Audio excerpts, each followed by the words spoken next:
all these documents are with us. I will leave it with the media. I appeal to the media as well. Please investigate. Please इसका छानबीन करो. इसका अगर हमने कुछ गलत कहा है तो हमको भी बताओ.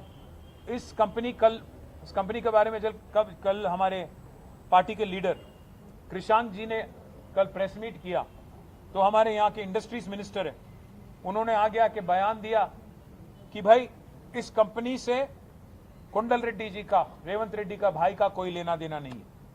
भाई अगर लेना देना नहीं है तो यूएस आईपीएफ में कैसे उनको मेंबरशिप मिला? टेसरैक्ट एडवांस सिस्टम्स चेयरमैन होने के नाते मिला.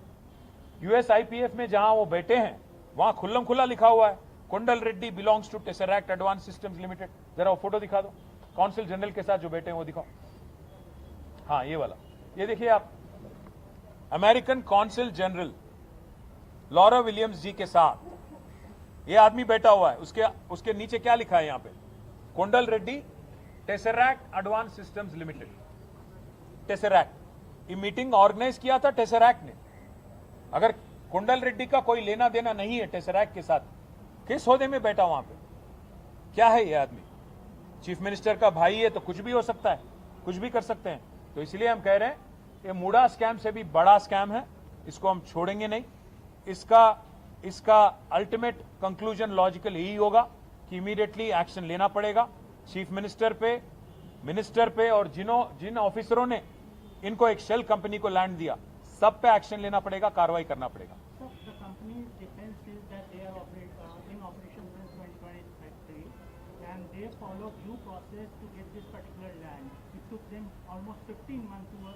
ड्यू प्रोसेस क्या चीज होता है? 1 लाख पेड अप कैपिटल वाला कंपनी जैसा चीफ मिनिस्टर अपना भाई बन गया वहां पे, तो 5-5 एकड़, 10-10 एकड़, 50 एकड़, 500 एकड़ कुछ भी ले लेंगे. आपकी औकात क्या है? आपके कितने ऑर्डर है?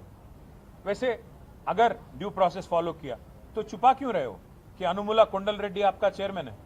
एक तरफ कुंडल रेड्डी साहब लॉरा विलियम्स जी के साथ बैठते हैं काउंसिल जनरल के साथ चेयरमैन बन के, दूसरे तरफ मंत्री जी बोलते हैं कि नहीं कुछ नहीं है उनका इसमें. क्या सच है? कुंडल रेड्डी जो बोल रहे हैं वो सच है तो कुंडल रेड्डी क्यों नहीं सामने आ रहे हैं? इस कंपनी के साथ मेरा कुछ लेना देना नहीं है. रेवंत रेड्डी क्यों नहीं सामने आ रहे हैं? ड्यू प्रोसेस अगर फॉलो किया, मैं आशीष में सीधा सवाल, आज हमारे श्रावण भाई 1 लाख रुपए के साथ एक कंपनी फ्लोट करते हैं, क्या आप 5 एकड़ जमीन दे दोगे 200 करोड़ वाला 7 करोड़ में? काय का ड्यू प्रोसेस? ये ड्यू प्रोसेस नहीं है, डुबाने वाला प्रोसेस है. तेलंगाना को डुबाने का, तेलंगाना को लूट करने का, यहाँ पे पैसा कमाने का और तेलंगाना को बेचने का, तेलंगाना की कीमती जमीन को बेचने का एक साजिश चल रहा है. इसको हम छोड़ेंगे.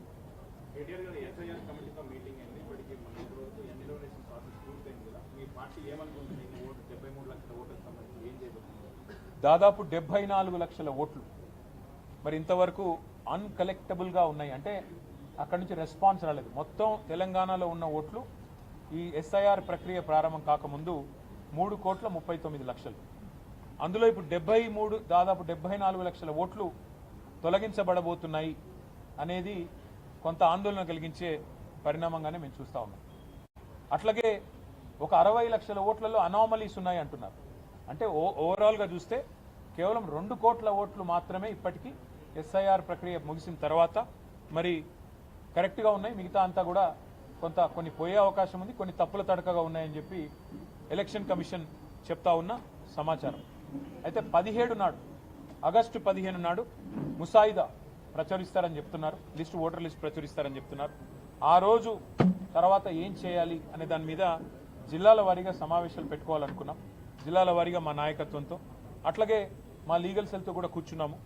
న్యాయ నిపుణుల సలహాలు కూడా తీసుకుని ఎట్లా అర్హుల ఓట్లు పోకుండా ఎట్లా చూసుకోవాలి, ఏ ఒక్క అర్హుడి ఓటు కూడా పోకుండా ఎలా చూసుకోవాలి, ఎవరికైతే అన్యాయం జరిగే పరిస్థితి ఉందో వారికి న్యాయం ఎట్లా చేయాలి, వారి ఓట్లు పోకుండా ఎట్లా చూసుకోవాలనే దాని మీద కూడా మరి వాళ్ళ కొంతసేపు న్యాయ నిపుణులతో కూడా మాట్లాడుకున్నాం. మరి 13, 14 తారీఖుల్లో కొన్ని సమావేశాలు పెట్టుకోవాలనుకున్నాం. పెద్దలు కేసీఆర్ గారితో ఒకసారి మాట్లాడిన తర్వాత ఆ సమావేశాల యొక్క మరి సరళి కూడా వెల్లడిస్తాము. ఆ సమావేశాల్లో ఏమేమి చర్చించబోతా ఉన్నామో కూడా మళ్ళీ చెప్తాం. కానీ స్పష్టంగా మేము చెప్పేది ఏమంటే కొంత అర్హుల ఓట్లు కూడా తొలగించినట్టుగా కనబడతా ఉంది. అర్హులకు అన్యాయం జరగకుండా తప్పకుండా న్యాయపరంగా ఏం చేయాలి, పార్టీ పరంగా ఏం చేయాలి, మా పార్టీ యంత్రాంగాన్ని ఎట్లా యాక్టివేట్ చేయాలి, ఇవన్నీ కూడా జిల్లాల వారీగా జరిగే సమావేశాల్లో నిర్ణయం తీసుకుంటాం. తప్పకుండా అర్హులకు న్యాయం జరిగేదాకా మా పార్టీ తరఫున పోరాటం ఈ నెల 18న టీఆర్ఎంపీ మీటింగ్ ఆ మీటింగ్ అనే చిన్న అంశాన్ని పెట్టి టీఆర్ఎస్ కాంగ్రెస్ రాజకీయం చేస్తున్నాయని చెప్పి రఘునందన్ రావు ఇప్పుడు తెలంగాణలో పుట్టి చావలేని సన్నాసులకు మేము చెప్పేదేం లేదు. మీ కేంద్ర ప్రభుత్వం తెలంగాణ రాష్ట్ర ప్రభుత్వం ఆనాడు కేసీఆర్ గారి నాయకత్వంలో ప్రాజెక్టులకు అనుమతి ఇచ్చిందే మీ కేంద్ర ప్రభుత్వం.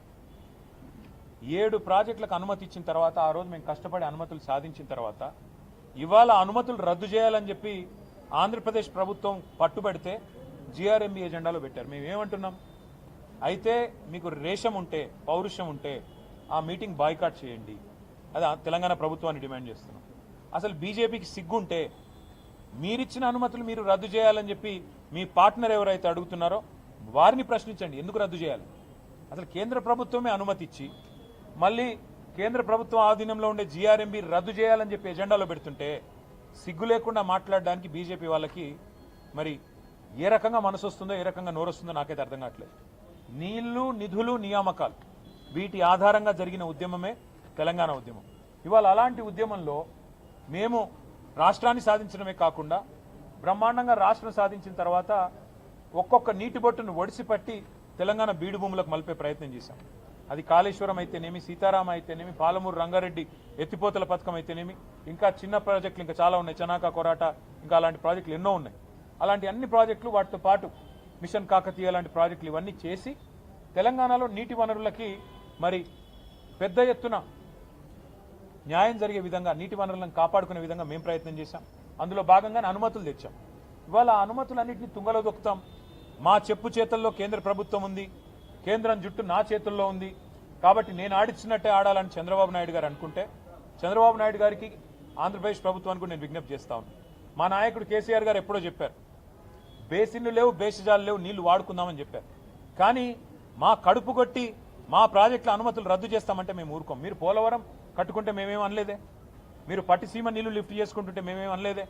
ఇవాళ మేమేమంటున్నాం, మాకు వచ్చిన అనుమతులను చెడగొట్టకండి అంటున్నాం. మీరు కేంద్ర ప్రభుత్వం మా చేతుల్లో ఉంది కదా, కేంద్ర ప్రభుత్వం జుట్టు మా చేతుల్లో ఉంది కదా, నేను ఆడిచ్చినట్టు ఆడే చెంచాగాడు, ఇక్కడ తెలంగాణ ముఖ్యమంత్రి ఉన్నాడు కదా నా చెంచాగాడు అనుకుంటే తెలంగాణ రైతుల తరపున పోరాటం చేయడానికి మేము సిద్ధంగా ఉన్నాం. జలసౌదలో కనుక జరిగే మీటింగ్ని రాష్ట్ర ప్రభుత్వం తెలంగాణ ప్రభుత్వం స్పష్టమైన నిర్ణయం తీసుకొని బాయ్కాట్ చేయకపోతే ఎజెండా మార్చి వాటిని ఈ 7 అంశాలను ఈ 7 ప్రాజెక్టుల అనుమతులు రద్దు చేసే అంశాన్ని తొలగించకపోతే తెలంగాణలో తప్పకుండా జల ఉద్యమం నిర్మాణం చేస్తామని మేము చెప్పాము. అవసరమైతే ఆ రోజు జలసౌద ముట్టడిస్తాం. జలసౌద ముట్టడించైనా సరే ఈ తెలంగాణ చేవగాని చేతగాని తెలంగాణ ప్రభుత్వాన్ని నిలదీస్తాం. తెలంగాణ రైతుల తరపున బీఆర్ఎస్ పార్టీ ముందు